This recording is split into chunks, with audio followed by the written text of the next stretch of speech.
আজকে রাজশ্রীর বার্থডে, ওকে সারপ্রাইজ দিতে এসেছি। এখন বাজে রাত 11:50।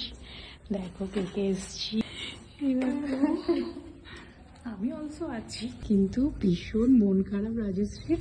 মা বললো শুয়ে পড়েছে মন খারাপে, ও জানে না আমরা আসবো। Happy birthday to you, happy birthday to you. Candle নিভে গেছে, আমার জ্বালাও। 25টা গিফট আছে, 25টা গিফট আছে এর ভেতর। আনো তো ওটা বাইরে থেকে। আরে হাতে নেই কেকটা। হ্যাঁ, তখন থেকে হ্যাপি বার্থডে টু ইউ বলাটা কি? হ্যাপি বার্থডে টু এবারও পরে হ্যাপি বার্থডে টু ওরে আমার ও